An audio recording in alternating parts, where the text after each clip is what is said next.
Kumusta kayo mga sakay ko? Ngayong araw na to magluluto tayo ng pork estofado. Gagamit tayo ng pata ng baboy. Ito ang mga gagamitin nating pangsangkap. Bawang, sibuyas, siling labuyo, star anise, bulaklak ng saging. Gagamitin tayo ng pork nor cubes, paminta, brown sugar, toyo, tsaka yung ating pineapple juice. Tara, magluto na tayo!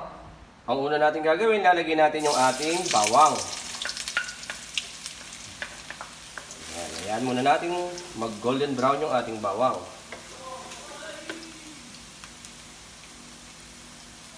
Pag golden brown na, ilalagay na natin yung ating sibuyas. Sasabay na rin natin yung ating siling labuyo para manghang yung ating pork estofado.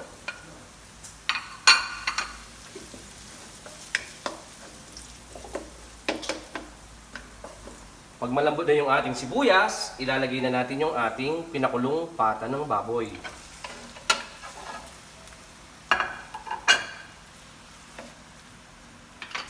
Lalagyan natin ng toyo.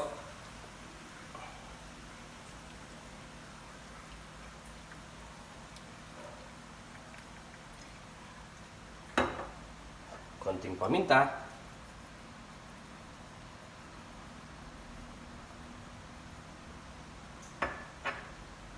Lalagyan na rin natin yung ating pineapple juice.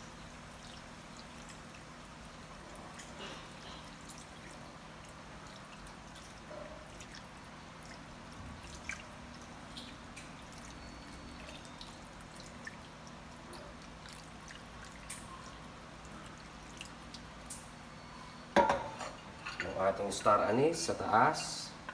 Lalagyan natin yung bulaklak ng saging. Tsaka natin takpan hanggang kumulo. Tingnan natin. Yan, kumukulo na. Ilalagay na natin yung ating pork nor cubes. Yung ating pampalasa. Tulak lang natin ng pababa para lumambot kagad. Lagyan na rin natin yung ating asukal. Kalat lang natin yung ating asukal. Dahil malambot na yung ating baboy, hindi na natin masyadong papakuluin ng matagal. Yan, hayaan lang natin malusaw yung ating asukal.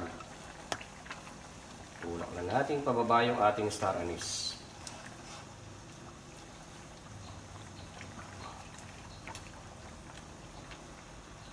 Takpan uli natin ng ilang minuto.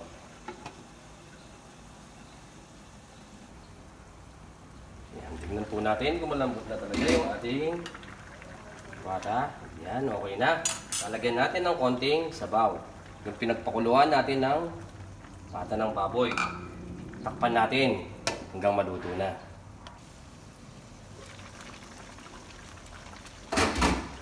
Yan. Yan, luto na po yung ating pork estofado. Manganta na!